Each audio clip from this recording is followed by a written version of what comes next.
Brittany, you don't need sunglasses in here. Take them off, please, and introduce yourself to your new classmates. Okay then, here goes. I took them off and looked up. The kids closest to me gasped. The ones at the back came to take a closer look. What was I? An animal in a zoo? Hi, I'm Brittany, often known as Queer Eye. That's because I have a condition called 𝗕𝗔𝗪𝗬𝗓, which in my case means one eye is hazel and the other is blue. People were always staring and making fun of me, but honestly, I didn't care. Who wants to be normal anyway? I thought it was pretty cool. Almost like I was a mutant from X-Men. Besides, I'm pretty much the smartest girl in class. Pretty blonde hair or perfect blue eyes won't make you less dumb at math. I could stand up to the mean girls myself, but it felt good to have my best friend Emily by my side, always ready to defend me. But I was probably the world's worst friend. That's because I was so in love with Emily's boyfriend, Jake. He had just been so nice to me since my first day here, and then I found out he was taken.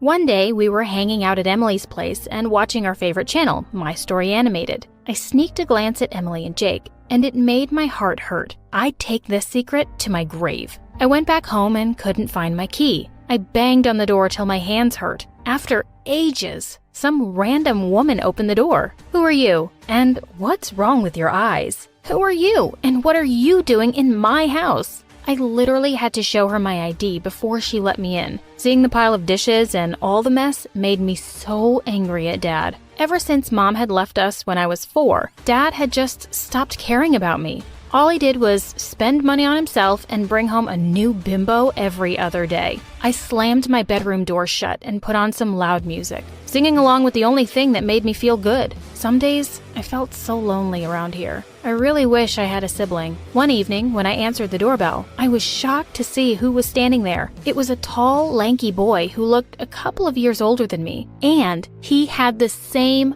eyes. One hazel, one blue. I asked him who he was, but he just made a weird face and pushed his way in. I'm your brother. I wanted to laugh and tell the doofus he had the wrong house, but the eyes were making me feel uncertain. What if? Just then, Dad walked in. Oh, you're already here. Brittany, meet Kevin. I couldn't believe what my two-toned eyes were seeing. I knew Dad had a string of girlfriends all over, but was he just casually going to drop a half-brother on me? I'm hungry. Jeez, there's nothing in the fridge. Cook me up a meal, sis. Dad said Kevin was going to live with us now and would be going to the same school as me. Great. We'd be the weird-eyed sibling team. The next day at recess, I thought I'd show him around, but clearly he needed no help from me. He was already busy discussing football with the jocks, and all the cheerleaders were hanging around him. Your eyes are just fascinating. Wait, what? I was getting mocked all the time, and this was just making him popular.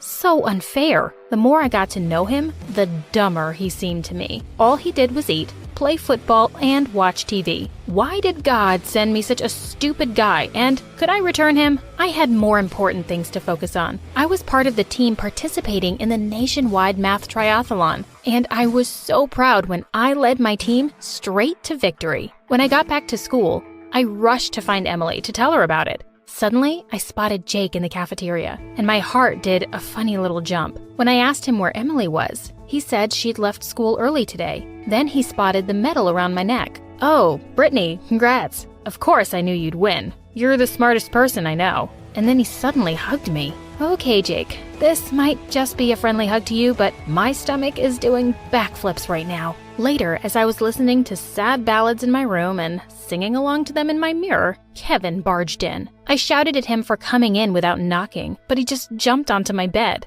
So, it doesn't take Einstein to figure out you've got boy trouble, sad sack. Who's the guy? Shut up, you don't know anything. Sis, math trophies aren't going to get you the guy. And don't you have a cute skirt or a pretty top? Kevin, are you trying to tell me you're gay? You know I'm right. Here, why don't you try this out? It'll get you noticed. I looked down at the flyer for cheerleading tryouts. Well, you know what? Why not? It would help take my mind off of Jake, and I don't mind a new challenge. A couple of weeks later, I raced to the gym for the tryouts. The cheerleaders started laughing when they saw me there. Lost your way or something? No, I'm here for the tryouts. This is going to be so much fun. For us, of course. I ignored her and went up to the coach. She told me to show her some basic cheerleading moves to the music. I was having so much fun showing off my acrobats. Those YouTube tutorials were really paying off. I finished off the routine with a cartwheel. The coach told me I was chosen. I walked away with a smug smile. Looking at those dumbos with their mouths open was worth all the bruises I'd gotten in the last 2 weeks. Emily was really surprised to see me in my cheerleading outfit, and even more shocked that I'd joined the team. I told her I just wanted to try new things. Besides, I think the outfit is pretty cute.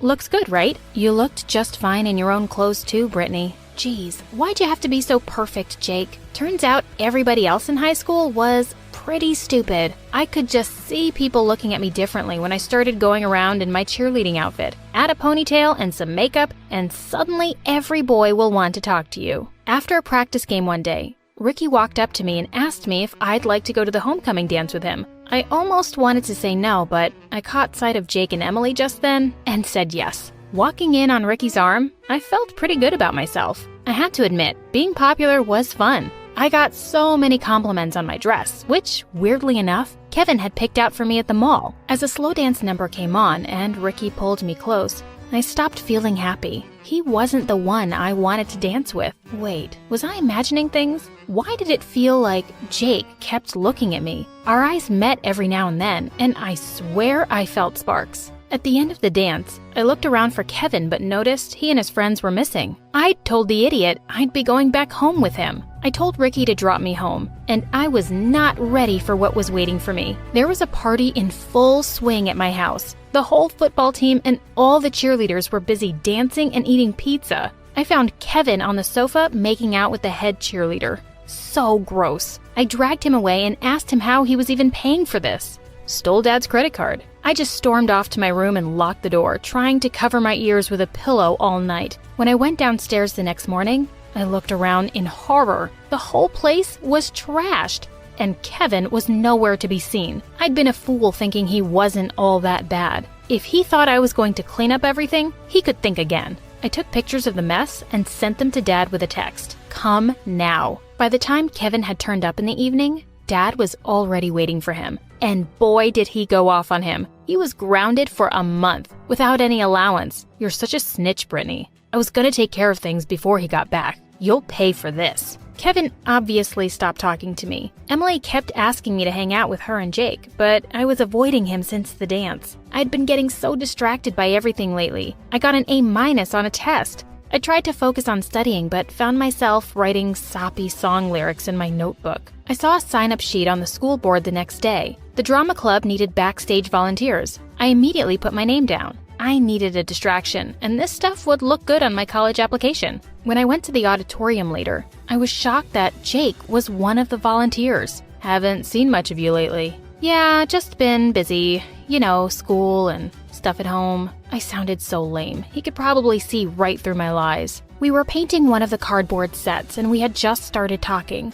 Like the first time we'd met. It was so easy, like we'd known each other forever. I had really missed this. I climbed onto a tall stool to paint a part out of my reach, and suddenly, I felt it wobble under my feet. OMG, I was gonna crash. As I fell down with a scream, Jake caught me just before I hit the ground. Are you okay? I looked into his eyes. My knight in shining armor. Snap out of it, idiot. I stood up straight, feeling shaken, and realized he was still holding my hand. Suddenly, he pulled me close, and we kissed. It was every bit as magical as I thought it would be. A moment later, I pulled back, feeling horrified. I just kissed my best friend's boyfriend. I ran away before Jake could say a word. The next day, I had no idea how I would face Emily at school. I really wished I could just skip it. Later, I really wish I had.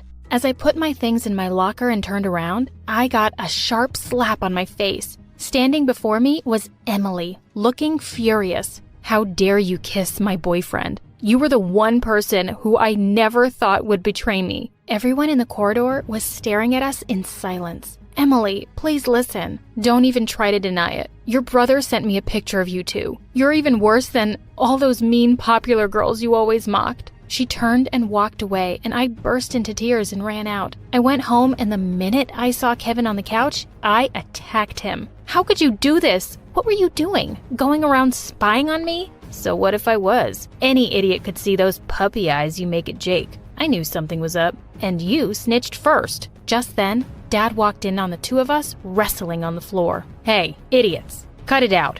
I have some important news." He sat down on the couch and slowly told us that his last girlfriend had scammed him and stolen everything he had. Like, literally wiped him clean. "We'll have to move into your aunt's place. I might have to sell this house." I couldn't believe it. I hated my aunt. Why were the men in my life so selfish and stupid? My aunt wasn't happy to see the three of us turning up with our suitcases. She glared at me like it was somehow my fault. I think she just hated me because she never got along with Mom. I was dreading going to school after the weekend. How was I ever going to face Emily again?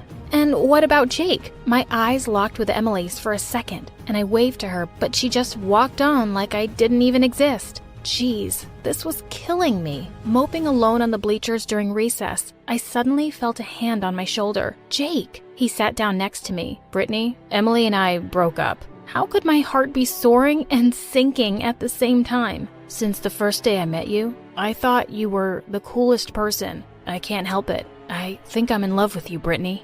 How many times had I imagined him saying this to me? This wasn't supposed to feel so bad. I got up, crying. "I love you too, Jake, but I've already hurt and lost the best person I know. I can't be with you. Please, don't come near me again." It was so hard to walk away from him. I dropped out of cheerleading. I didn't need these fake, stupid friends. I missed my real friends, Emily and Jake, so much. In any case, I didn't have time to be a cheerleader. I'd picked up a job at a diner as a waitress to start saving money. I couldn't rely on Dad to see me through college. At our graduation rehearsal, I saw Emily talking and laughing with our classmates, and it made my heart hurt that we wouldn't be celebrating together. We would just go our own ways after school and never see each other again. Kevin walked into my room one day holding a large box. "What's that? And what are you even doing here?" "I want to make it up to you for ruining everything. This is just a start." Reluctantly, I opened the box to find a beautiful dress.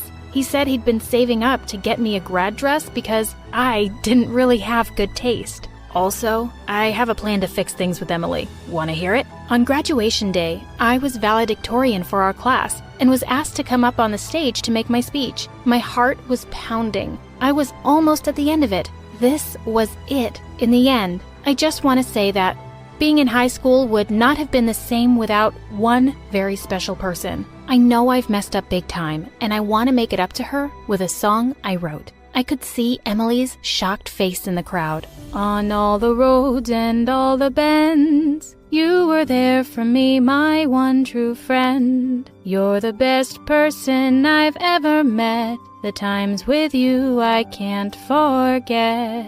Hope it's not too late to make amends, and we'll see each other to the end. I know I'm not as good as Britney Spears, but losing you is one of my biggest fears. I know what I did was wrong, so I'm writing you this song." When it ended, Emily was the first one on her feet, and she was smiling and crying and clapping. As the crowd also started to applaud, I ran to her and we hugged. She laughed and said I was the lamest person ever. She pulled me to one side and let out a deep breath. "Also, Brittany, I forgive you. And you should ask Jake out. You two are a good match. I promise I'm not mad anymore. Go ask him now." I hugged her tight and looked around for Jake, but I couldn't see him anywhere. I rushed out of the auditorium and spotted him walking away in the distance. "Jake!" He turned around, looking really surprised, and waited for me to catch up to him. "I saw your performance in there. I'm so happy you and Em are going to be okay." "Jake, Emily is okay with us, if you still want to be with me. I've written loads of songs for you too. I mean, they're basically all about you but before I could finish, Jake pulled me close and kissed me, and it felt absolutely right this time. My friends must have thought I went home. I looked around, and the beach was empty, which was really weird at this time of year. I tried to take out my phone from my back pocket, but it wasn't there. Apparently, someone had stolen it, or I had dropped it somewhere. I freaked out, not because it had all my pictures in it or anything like that. The problem was that the beach was really far away from the town, and I hadn't told my parents that I had gone to the party. I walked for at least an hour to get home. The weird thing is that everything was closed and there were no cars around. The town looked deserted. I was really confused and I ran home to ask my parents what was going on. But when I got home, the door wasn't locked and my family wasn't there. What the hell was happening? I desperately started looking for a note, but there was nothing. I didn't know what to do or how to contact them, so I went to my friend's house, then to the school and the police station, but no one was there. It seemed that I was the only one left in the entire town. Then a thought crossed my mind. This has to be a dream. There is no other explanation. Of course, it's a dream, Beatrice. Otherwise, how do you explain your parents leaving town without telling you? I felt my heart racing and my head exploding. I was panicking big time.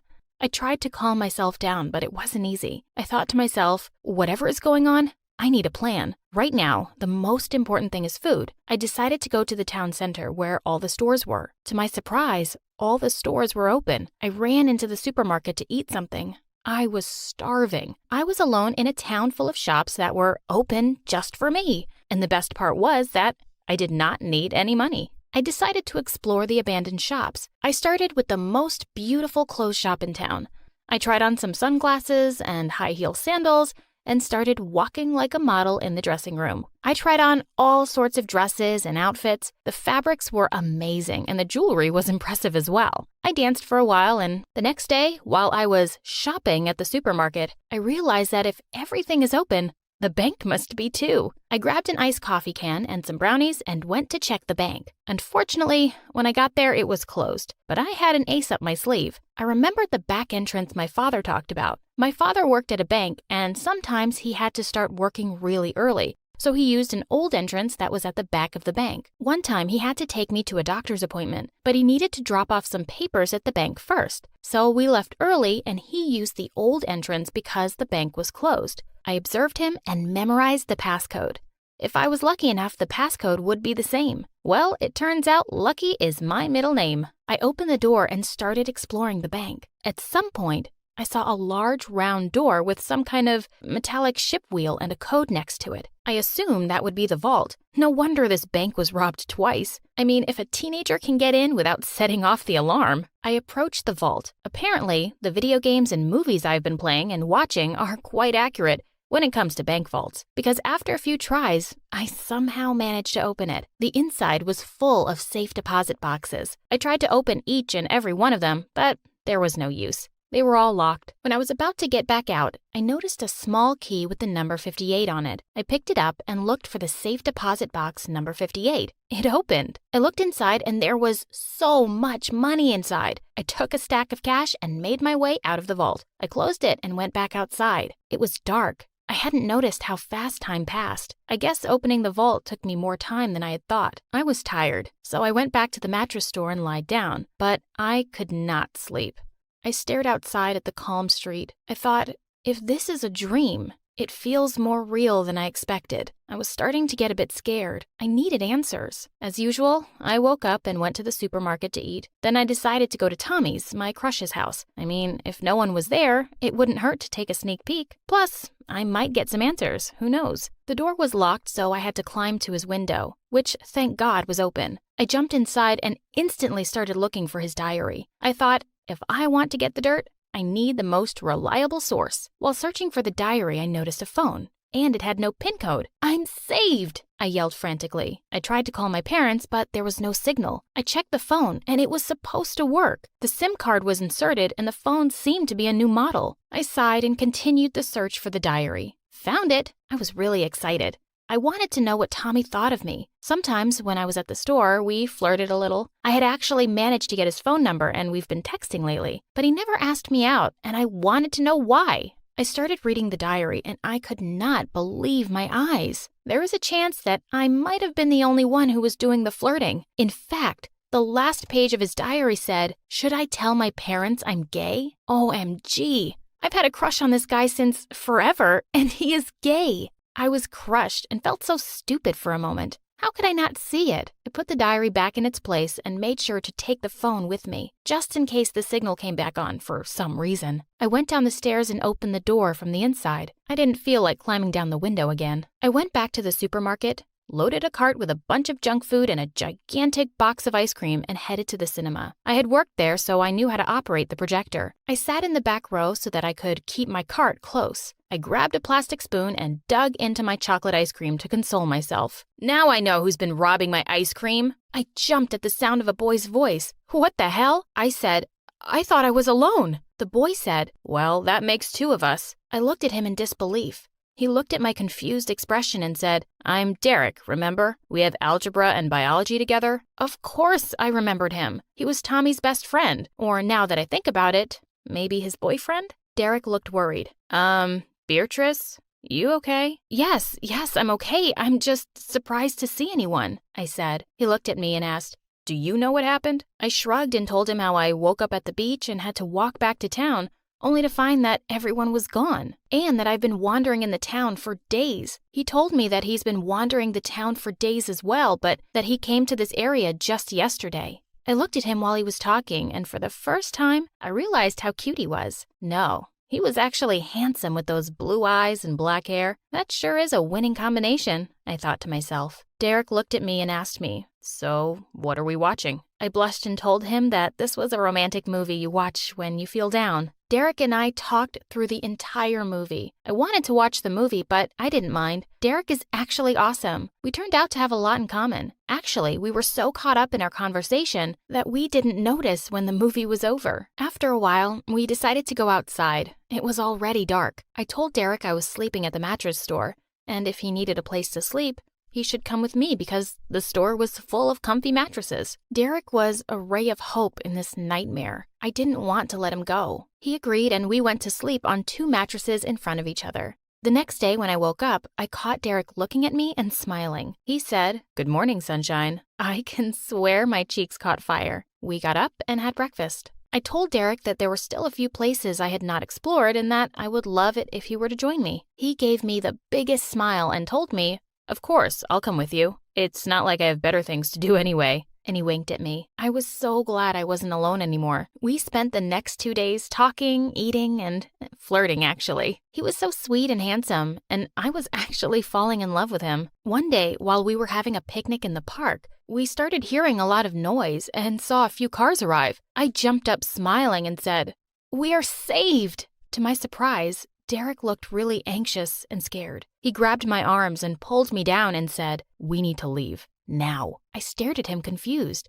"What are you talking about? We've been alone for days, waiting for someone to come back." "Now that they do, you want us to run away?" Derek grabbed my arm and told me, "I don't have time to explain now. Come with me, please." Then, without waiting for an answer, he pulled me up and started tugging my arm to make me follow him. I was starting to get scared. He noticed my expression and I could see the guilt in his eyes, but he said nothing. I felt like we had been walking for an hour when we finally stopped. We were at the beach. I looked around, but I did not recognize this part of the shore. There was an old cabin that looked like it had been abandoned for years. He led me into the cabin and closed the door behind us. I could see that there was a bed and some canned food and sodas.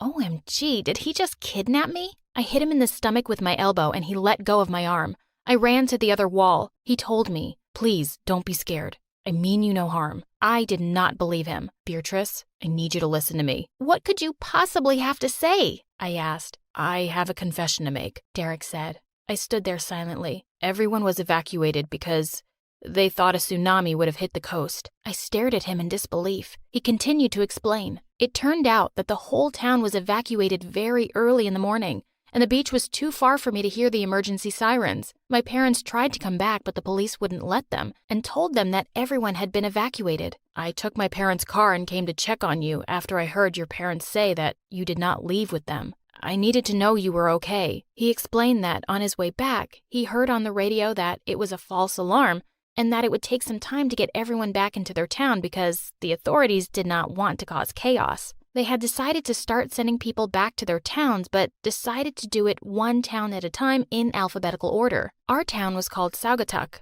so he was pretty sure he had a few days to spend with me and then tell me the truth. So he acted as if he knew nothing about the emergency evacuation and told me that he did not know why there was no one else left in town. He said that the authorities managed to get everyone back faster than he had expected. He looked at me with a sad expression and said, "I'm sorry, Beatrice. I just wanted to spend time with you, and I saw an opportunity. And you took it, I said angrily. Yes, but I always intended to tell you the truth, not just about the tsunami. What else were you keeping from me, Derek? I asked. His answer left me stunned. He said, I love you. I always have, but I never had the guts to tell you. I stood there confused. I wanted to tell him that I loved him too, but he lied to me, and he had just kidnapped me. I thought I would never see my parents again, and it seemed that there's a good chance I won't, all because of him. He could have told me, but he chose to let me believe I was alone.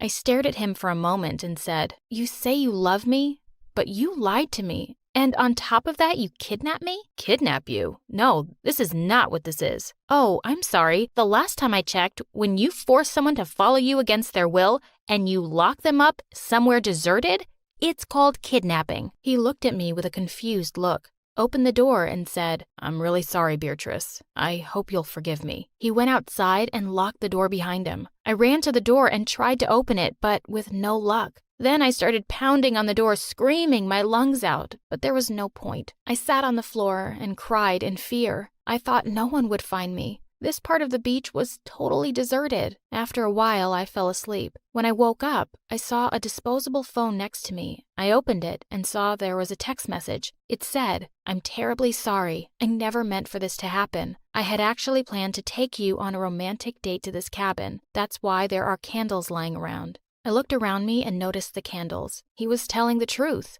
He went on, I put your parents' phone numbers in this phone in case you do not remember them. Call them. You're at South Beach, half a mile from the lighthouse. I hope you'll forgive me one day. I left you something in your bedroom. Again, I'm sorry. I looked at the phone, not sure what to do with this. I went to the door and I opened it. The key was on the outside. I locked the door behind me and called my mom, who started crying at the sound of my voice. I sat on the beach, waiting for them and watching the sunset. It was beautiful. I could see why Derek wanted to bring me here. Why did I still have these feelings for him? He kidnapped me and lied to me, but I still wish he hadn't left. The more I thought about it, the more I convinced myself that he wasn't a bad person. He was just in love. When my parents arrived, they ran to me crying and they hugged me. When they asked me what had happened, I could not bring myself to tell them about Derek. After all, he did not mean to kidnap me at all. So I told them that I had been wandering the town alone for the last few days, and I had found a disposable phone at one of the shops, and I couldn't get any signal, so I tried to come to the beach